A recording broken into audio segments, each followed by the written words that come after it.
Achomi Nii Gamu Prampram, the Gadangbe Muslim chief of Prampram. I double as the General Secretary of the Council of Gadangbe Muslim Chiefs.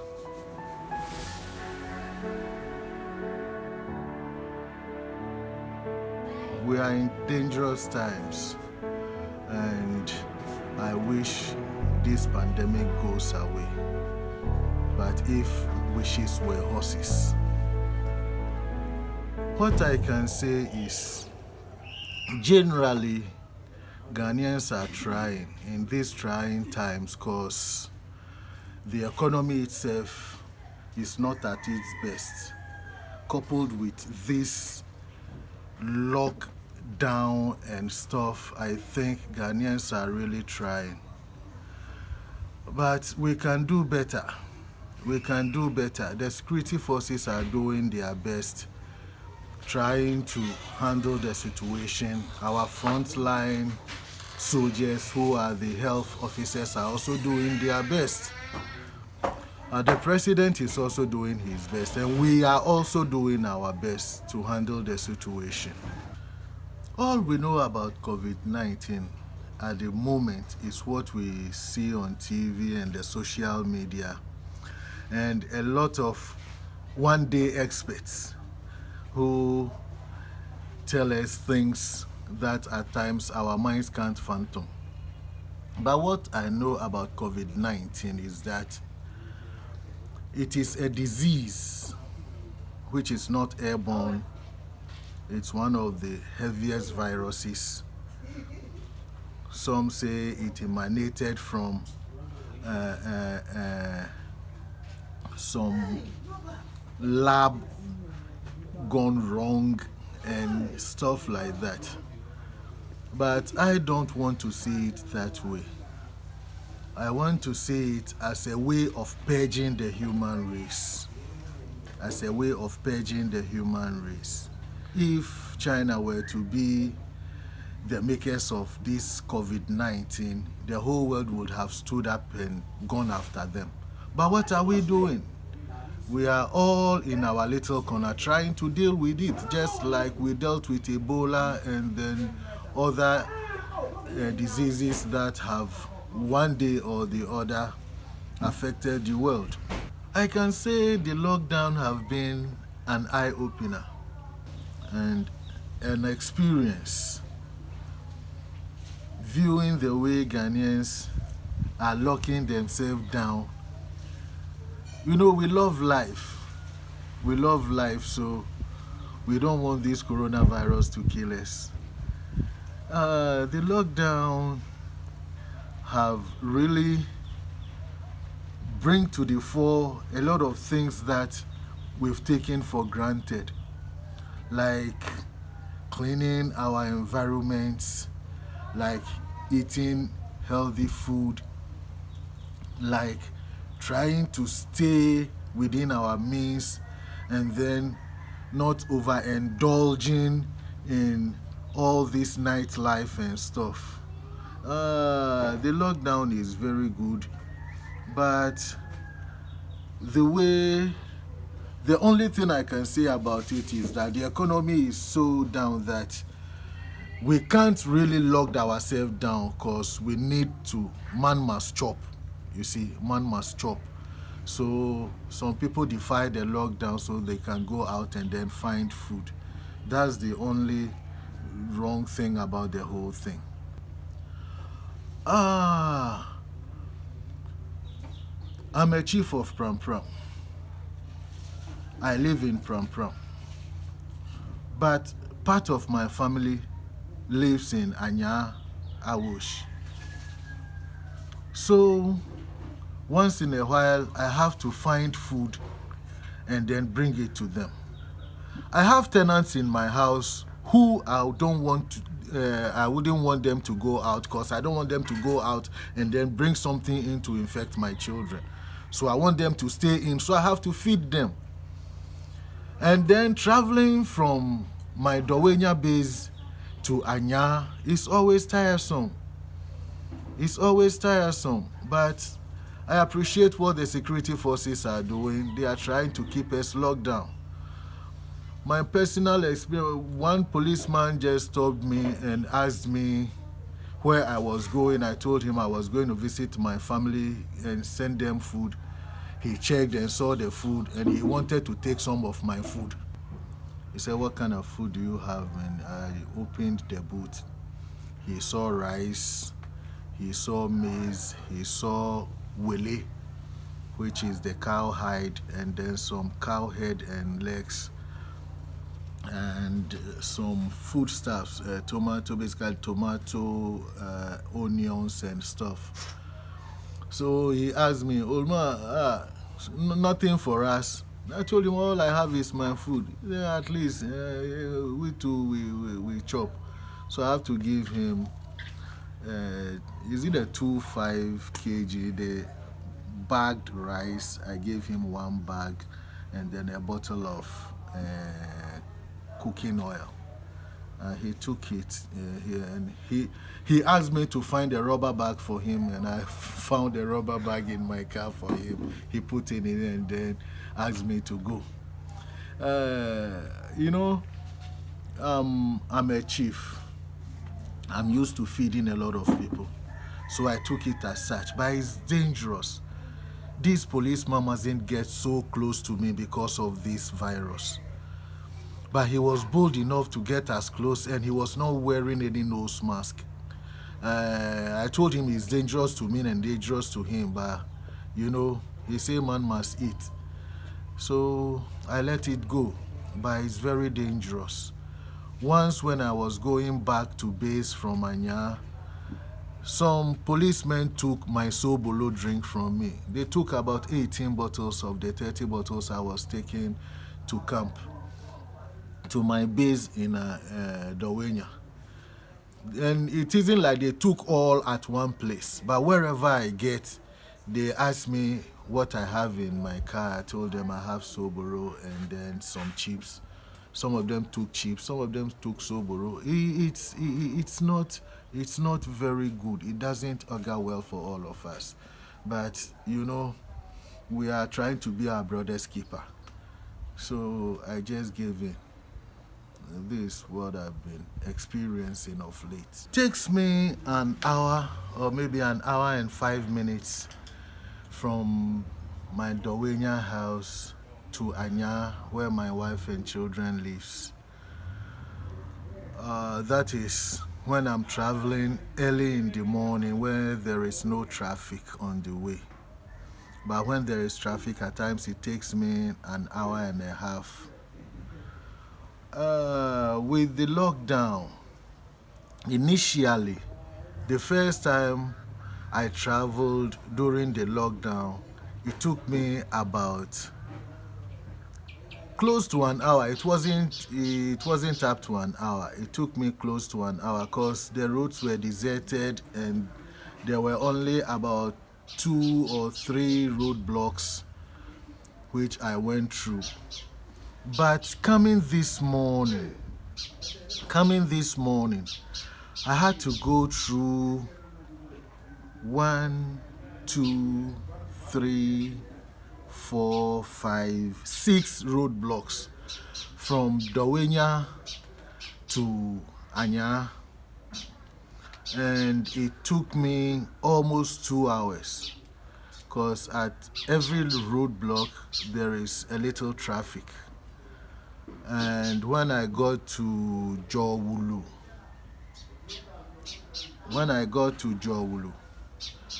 there was this lady police who asked me where I was going. I told her I was sending food to my family. And she asked me, "So what have you brought for us?" I told her, "Oh, I only have ma, which is kondo, and then fish. I don't think I can, because I don't have anything to put the kondo in it for her. So I don't think I can give her some of my kondo." She told me, "Olma, next time you are coming, think about us and bring her some of them. And we also eat banku." Most of the information we have comes from the social media space. And And what our friends tell us, we Africans, we have this oral type of message dissemination. You hear something from someone, then you also pass it on orally. We have it, and then we have our social media too. What I can say is that the world is really divided on what the COVID-19 issue is, or let's say coronavirus as a whole. I know coronavirus exists. It exists in a form that could be used as a weapon. That's a biological weapon. But talking about COVID-19, that aspect of it, we have information that it is the poisoning of the blood by this 5G, 5 generation network that is being brought about. And then when it poisons the blood, then the blood ejects that poison as a virus. And then this virus becomes contagious. To me, it is a little baffling. It is a little mind-boggling. Understanding, no, my mind just can't come to the fact that a 5G network poisoning, or I don't even know what to say. But let's come to the second aspect of it, that the Chinese created the COVID out of some animal genes, and then there was a mistake, and then it became contagious and then started killing them. That is also a little too bizarre. And then the third one is the satanic version of it, that some people want to own the whole world, and then they want to bring some sort of 666 and human mutations and stuff. The whole thing is baffling. But let's ask ourselves, did any lab on this earth create Ebola or the Spanish flu or whatever flus have happened, or whatever pandemics has taken place in this world up to today? God has his own way of purging the generations when the time comes. But he will not step down from heaven and come and do it. It will come through somebody. It will always come through somebody. So we can't blame anybody for it. We have to do our best to contain it as humans. Try to contain it and then try to get over it. God have mercy on us. At a point in a man's life, you have to believe whatever you hear. And then also you can disbelieve whatever you hear. I'm not a fan of how many people are dead and how many are living and how many have been infected. What I think about, or what I feel must be done, is for us to try to contain the situation than counting scores. This is no football match. This is no cricket match. We are talking about human lives. For me to say Nigeria have 30 deaths and Ghana have 2 deaths, so we are doing better than Nigeria, far from it. What is Ghana putting in place to curb this pandemic? That's my issue.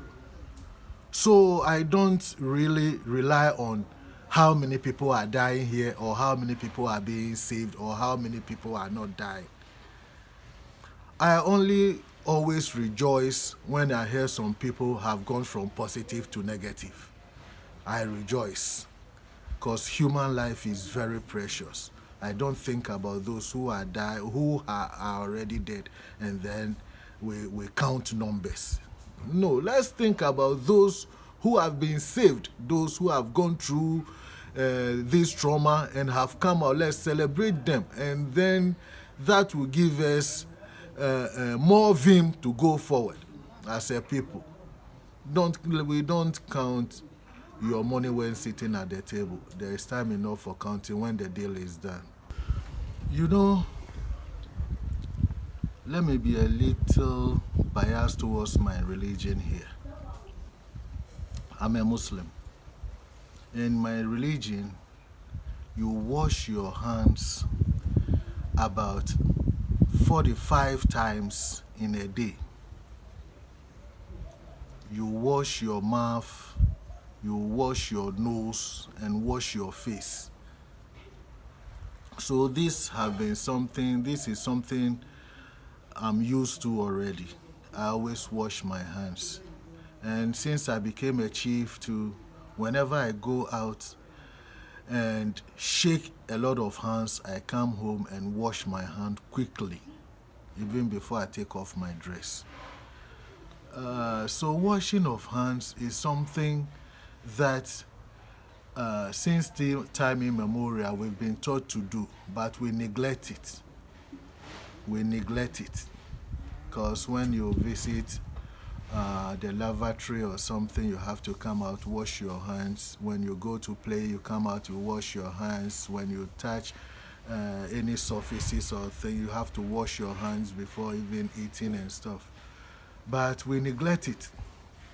So I think COVID-19 is really bringing us to our roots, bringing us to our senses, that we have to be clean people, because cleanliness is always next to godliness. For a vaccine, at the moment, there are divided opinions about a vaccine, because we have this information on social media that Bill Gates is on the verge of bringing vaccines to Africa to be tested in Africa, and then this vaccine happened to contain a capsule which will be lodged in your body, and then it will be like an ID. Without this ID, you cannot do anything on this earth. But a vaccine for coronavirus, or this COVID-19 as we call it, can be had here in Africa if our doctors and our herbalists put their mind to it.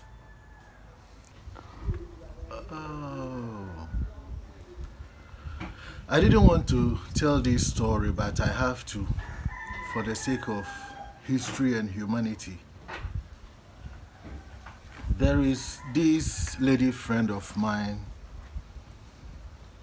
who is a prophetess in her church. She's got her own orphanage and NGO in Tema. At a point in time, the husband came home from Europe, and then he was tested positive. He came positive.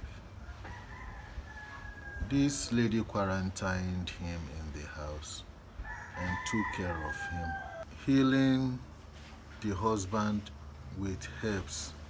She told me she has one herbal preparation that is liquid, and then she has some capsules that she has prepared already, a capsule she's been using for some ailments. So together with the capsule and then the herbal preparations, the liquid, that's what she was using in taking care of the husband. So after some time, they went to test. The husband was negative, and the woman wanted to also test her status since he's been taking care. When it was tested, she was rather positive, but the man who originally was positive is now negative. On the second test, she told me the man proved negative again, and the lady, also proved negative. But the test is supposed to be done twice, so she will go for her next test and then they see how things go. And what I really want to talk about is that this lady asked me if I can get some elders, as people in government, who will listen to her and then try give her a few people for her to use her preparations on, so that we see if it really works. And I told her to call the COVID-19 hotline. Later, when we spoke again, she said she called, but she was told the network or the hotline is for emergencies and things concerning COVID-19 that is not so emergency. One line for the emergency and then one line for things that's not so emergency. But they've not been told to cater for people who have cure or vaccines for the COVID-19, which I think is a low blow. It's a low blow because we are all looking for a way to get out of this COVID-19. So if somebody, God willing, has any remedy at all, we must test it. Even the Bible tells us to test the spirits. So if somebody has something, we must test it and see whether it is potent for what we really want to do. I have some Jamaican friends who were also telling me about drinking some herbs and then tea, and it has really helped some of them. Some of them were positive before, but drinking this tea and stuff, they've been drinking tea all out. It's like every time you drink something hot, you drink tea, you drink porridges, you drink soups, hot soup, everything soup, hot, everything hot. And it is really helping them. Because I know the virus does not really kill healthy people. If your immune system is strong, it will remain in you for some time before it really starts to hurt you. So we have to boost our immune system by eating healthy food, by drinking a lot of hot beverages and tea and stuff. We Africans, we have a lot of leaves, we have a lot of potent herbal leaves that we can rely on. So let's pray that God has mercy on us. Thank you. What is it? What are you doing? Go and watch TV. A head scarf. A head scarf. And then what? A nose guard. You have a head scarf that doubles as a nose guard. Go and show it to mommy. Go and show mommy how to do the nose guard and then the head scarf. Yeah.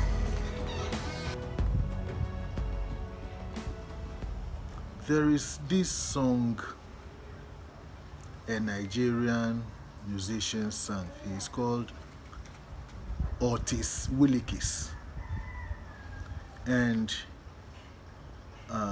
one of the lyrics of the song says, "Man has got the world and its beautiful surroundings, yet man wants to live on the moon and the stars, trying to grab more than our hands can hold, as if we can carry all across the narrow bridge."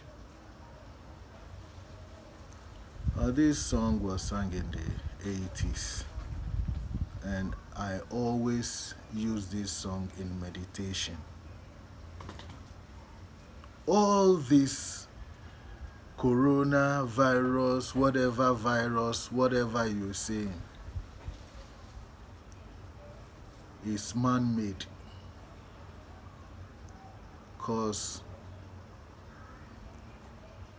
we try to grab more than our hands can bear. God has given us this world. We will live here for a short time. It's like being in a school. You live in the school for a short time. You go out of the school with your certificate and testimonial to look for a job somewhere. This is the world for you. For how long are we going to live here that we want to live as if we won't die again? No matter what we grab, no matter what we lose, if we try to be our brother's keeper, if we love our neighbors as ourselves, all these things will pass away without anybody encountering any problem.